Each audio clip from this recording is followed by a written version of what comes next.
On a entendu la chose crier. Le propriétaire m'a attrapé. Le corps de mon père est tombé au sol.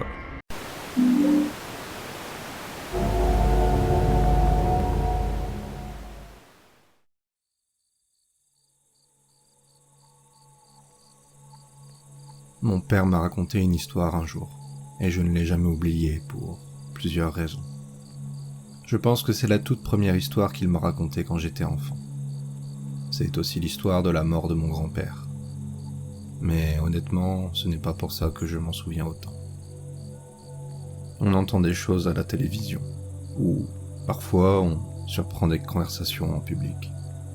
Les gens parlent de fantômes, d'aliens, et on se dit que ce n'est pas réel, qu'ils inventent, qu'ils se fourvoient ou qu'ils sont fous. On ne peut pas vraiment y croire jusqu'à ce que quelque chose se produise. Quelque chose qui fait sens, qui lie le tout d'une manière à laquelle on n'avait jamais pensé. Peut-être que ça nous arrive personnellement, ou peut-être qu'on entend juste la même histoire, racontée par différentes personnes, encore et encore. Il ne faut pas longtemps pour que le monde paraisse alors un peu plus vaste que ce qu'on imaginait. Comme je l'ai dit, c'est une histoire que mon père m'a racontée, mais je n'y ai jamais cru, même s'il jurait sur tout ce qu'il avait de plus sacré. Ce n'est que plus tard, en naviguant sur Internet, que j'ai commencé à y croire. J'ai découvert d'autres histoires, très similaires à celles de mon père. J'ai fini par croire à l'existence du REC. Bien sûr, ce n'est pas ainsi que mon père l'appelait. Il n'a jamais utilisé Internet de sa vie. Il n'aurait jamais su quel nom la majorité des gens lui donnaient. Quand il ne l'appelait pas ça ou cette chose, il l'appelait Skinwalker, d'après une vieille légende Navarro que son propre grand-père lui avait racontée. Mais je vais vous répéter l'histoire telle qu'il me l'a transmise. Nous étions partis chasser une nuit pour tuer des coyotes. $50 par peau. Nous vivions dans une ferme laitière dans l'Ohio. Parfois, on tuait un veau. On le faisait presque chaque nuit, parce qu'on avait besoin d'argent. Il arrivait aussi que, pendant nos sorties, on tombe sur un cerf et qu'on le tue. Le propriétaire des terres n'y voyait pas d'inconvénient. Et cela pouvait nourrir notre famille pendant quelques nuits, tout en nous faisant économiser un peu. Ce soir-là, nous avions terminé notre tournée et nous rentrions chez nous. À pied parce qu'à l'époque, nous n'avions ni voiture ni quad. Nous coupions à travers les bois quand nous sommes tombés sur du sang. Éclaboussés sur les arbres, dans l'herbe, dans le ruisseau, partout. Au début, nous avons pensé que c'était une meute de coyotes. On avait déjà vu ça. Ils mangent des charognes puis se mettent à chasser des cerfs ou du bétail. Le pire, c'était quand ils se reproduisaient avec des chiens sauvages. Mais là, ce n'était pas ça.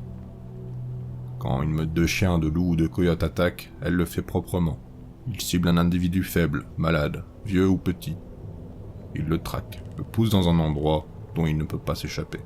Puis il le rabatte vers le plus gros, l'alpha. Le cerf ne voit jamais l'alpha. Il peut l'entendre, mais il ne le voit pas. Il réalise simplement que sa gorge a disparu, et il s'effondre. C'est rapide, c'est net. Mais là, ce n'était pas ça. Quelque chose avait attaqué un groupe entier de cerfs. Les coyotes n'attaquent pas en groupe. Les loups non plus. Il y aurait eu trop de résistance. Il y avait 3 corps, je crois. 3 carcasses, déchiquetées. Une tête ici, une patte là, un torse plus loin. Les prédateurs ne font pas ça. Ils ne laissent pas des morceaux derrière eux. Ceux qui avaient fait ça ne l'avaient pas fait pour manger. Ils l'avaient fait pour le plaisir. Mais nous ne le savions pas encore. Nous avions vu des carcasses, et nous pensions que c'était quelque chose dont il fallait s'occuper. Je me souviens que mon père m'a dit de rentrer à la maison.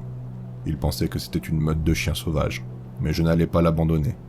Et certainement pas le laisser traverser seuls 3 kilomètres de forêt avec seulement une carabine 22 et un couteau. J'avais 13 ans. Une 22 était à peu près la seule arme que je pouvais utiliser correctement. Mon père avait un fusil à pompe, et il n'allait nulle part sans lui. Il m'a fallu du temps pour le convaincre, mais finalement nous avons commencé à suivre la piste de ceux qui avaient fait ça. Ce n'était pas difficile, il suffisait de suivre le sang. Soit la chose avait blessé un cerf avant qu'il ne s'échappe, soit elle en avait traîné un sur près d'1 kilomètre. Je ne sais pas. Ce que je sais, c'est que je n'avais jamais vu mon père aussi effrayé que cette nuit-là. Nous avons commencé à entendre des bruits. J'ai passé beaucoup de temps dans les bois, partout dans le monde. et je n'ai jamais entendu des sons comme ceux que j'ai entendus cette nuit-là. Des cris, des cerfs, des renards, des lapins, des ratons laveurs, des oiseaux, tous paniqués. Il devait être minuit, peut-être 1h du matin. À part les renards et quelques oiseaux, rien n'était censé être réveillé. Mais ils n'étaient pas seulement éveillés, ils fuyaient. J'ai vu des volées d'oiseaux foncer droit dans les arbres, cherchant désespérément à s'échapper. Nous sommes tombés sur une meute de coyotes. On a failli en abattre 2, pensant que c'était ce que nous cherchions. Puis nous avons compris qu'ils couraient vers nous. Ils nous ont dépassés sans même nous prêter attention.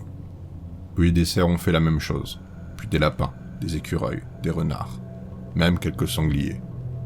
Ces animaux étaient censés se manger entre eux, et pourtant la seule chose qui comptait pour eux, c'était de fuir.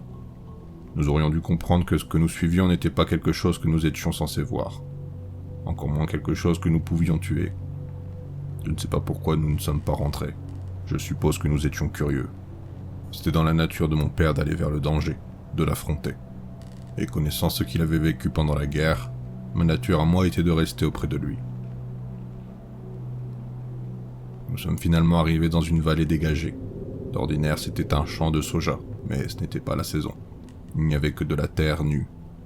C'est là que nous avons vu les traces. La plupart des animaux en fuite avaient piétiné le sol, mais là où le sang de cerf était visible, aucune empreinte ne se superposait, comme si on les avait laissés là pour nous. Les traces étaient peu profondes. La chose ne devait pas peser plus de 45 kilos, mais ça ne voulait rien dire. Un lynx de 20 kilos avait failli m'arracher la gorge une fois. Tout ce que ça signifie, c'est que c'était rapide et difficile à toucher. Nous avons suivi les traces, et nous n'avons pas mis longtemps à comprendre où elles menaient. Il y avait une vieille école en haut d'une colline. La moitié du bâtiment avait été arrachée par une tornade. Personne n'y vivait depuis longtemps. Parfois on y trouvait des sans-abri, ou des types qui venaient se piquer. On s'est dit que c'était peut-être ça, peut-être juste un type malade complètement défoncé. Mais cette idée n'a pas tenu longtemps. À environ 50 mètres, nous avons entendu un bruit. Un cri strident composé de 2 sons à la fois, un hurlement aigu mêlé à un grondement grave, les deux en même temps. À 20 mètres, le bruit est devenu plus clair. Je me souviens avoir pensé que ça ressemblait à du papier qu'on déchire ou de l'eau agitée dans un seau. Mon père s'est arrêté, s'est agenouillé et m'a murmuré de rester derrière lui.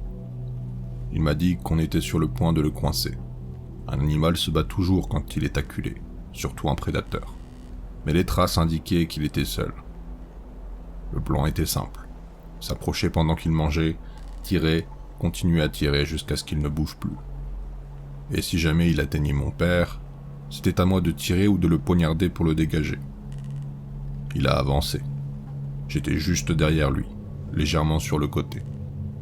Et je regrette encore aujourd'hui d'avoir vu ce que j'ai vu. La chose était penchée sur une carcasse. Elle arrachait des morceaux de chair, jetant sur le côté ce qu'elle ne mangeait pas. Du sang recouvrait les briques autour, brillant sous la lune. Elle était pâle, blanche, humaine, mais pas tout à fait. Elle avait des bras et des jambes humaines, mais était accroupie comme un singe. Ses mains n'étaient pas normales, de longs doigts terminés par des griffes.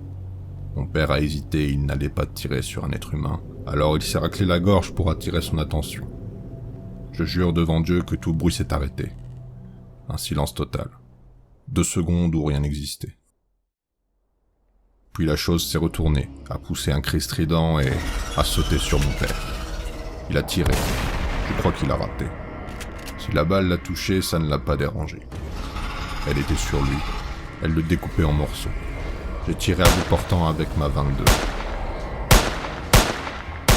5 balles. Ça saignait à peine. J'ai frappé avec la crosse. Elle ne réagissait même pas. Elle déchirait mon père. Sa poitrine, sa peau. De bas en haut. Elle lui arrachait la gorge, le nez, les yeux. Elle l'a scalpé. Puis elle a commencé à lui arracher la mâchoire inférieure, les petits os du cou, les côtes. Je ne me souviens pas exactement de comment c'est arrivé, mais le couteau de mon père s'est retrouvé planté dans l'épaule de la chose. Et mon père s'est retrouvé sur mon dos. Je courais. Je courais plus vite que je n'ai jamais couru avant ou après. Je savais qu'elle me suivait. Je suis sorti des bois à l'opposé. Je courais vers la maison du propriétaire à un demi-kilomètre. J'entendais la chose hurler, gémir, les branches éclater. On aurait dit quelqu'un qui frappait chaque arbre avec une hache. Je ne me suis pas retourné. Je suis tombé sur du gravier. J'ai levé les yeux, ils étaient là. Le propriétaire et ses amis, autour d'un feu de camp. J'ai crié, j'ai pleuré. Ils sont venus vers moi. Je leur ai dit d'appeler une ambulance. Le propriétaire m'a regardé et a dit « Qu'est-ce que tu as sur le dos ?» Et à cet instant, il l'a vu. La chemise en flanelle de mon père. Ce qu'il en restait. La tête, le torse, rien en dessous de la taille. On a entendu la chose crier. Le propriétaire m'a attrapé. Le corps de mon père est tombé au sol. Je me débattais, je pleurais. Je croyais encore qu'on pouvait le sauver. Mais il était mort bien avant que je ne le porte. Ils m'ont traîné à l'intérieur. Ils ont verrouillé les portes, pris des armes. Quelqu'un a appelé la police. On l'a vu passer devant le feu. Quelqu'un a dit que ça ressemblait à un singe. Puis quelque chose a traversé la fenêtre. On a tiré, mais ce n'était pas la chose. C'était le chien du propriétaire, ou plutôt son corps. Sans la tête, sans les pattes. On a barricadé les portes. Puis on a entendu du bruit dans le garage. Du métal, du verre. Tout se faisait déchirer. Puis plus rien. Pas le silence total d'avant, mais presque. On a entendu quelque chose à l'étage. Un fracas, puis le cri. Mais cette fois, il n'a pas résonné, parce que la chose était dans la maison. On s'est précipité à l'escalier. La porte s'est entr'ouverte. 4 ou 5 hommes se sont jetés dessus. La chose a passé ses mains. Un fusil a tiré à bout portant. Sa main a été arrachée. Ça n'a fait que la rendre plus furieuse. La porte a cédé. Des tirs, des éclats. Je ne sais pas où elle est partie après ça. La police est arrivée au lever du jour. J'étais encore agrippé à la porte quand ils m'ont décroché. Je suis resté longtemps à l'hôpital. Beaucoup de gens m'ont parlé. Je ne répondais pas. Plus tard, je suis retourné vivre chez le propriétaire. Je travaillais à la ferme. On n'en a jamais reparlé. À 19 ans, je me suis engagé dans l'armée. Avant mon départ, il m'a servi un verre de scotch. Je lui ai demandé ce que la police lui avait dit ce jour-là. Ils avaient conclu à un animal sauvage, un loup ou un ours. Je lui ai demandé comment il pouvait dire ça, avec la main retrouvée sur les lieux. Il m'a regardé, stupéfait. La main n'était jamais arrivée au poste. Le policier qui la transportait s'était tué dans un accident. La main n'a jamais été retrouvée. Il disait que de toute façon c'était juste une patte d'ours. Je n'ai plus jamais revu ce propriétaire. Il a disparu pendant que j'étais en formation. On a dit qu'il avait des dettes, mais je n'y ai jamais cru. Je ne suis jamais retourné dans ces bois, même avec toute l'armée américaine à mes côtés. Et c'est l'histoire que mon père m'a racontée, celle du Rec, ou du Skinwalker. Je ne sais toujours pas à quoi en penser, mais quand ma mère est morte, mon père n'avait plus rien à perdre.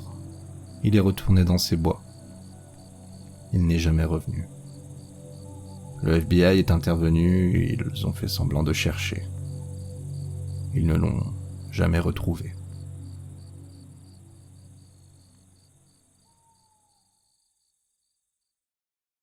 Aïe autres fidèles, j'espère que cette histoire vous aura plu. Dites-moi en commentaire votre ressenti. Si vous avez des histoires à raconter, de préférence des expériences personnelles, n'hésitez pas à tester votre plume et m'envoyer par mail vos écrits. De même, s'il y a des histoires connues ou moins connues que vous aimeriez me voir traduire et m'écouter lire, faites-moi en part en commentaire. Un grand merci aux abonnés Tipeee qui soutiennent la chaîne et donc tous les projets en cours. Leur générosité est énormément appréciée. N'hésitez pas à m'aider vous aussi si vous le pouvez, lien en description et en top commentaire. Je vous dis à bientôt pour d'autres frissons, d'autres histoires d'horreur en ma compagnie.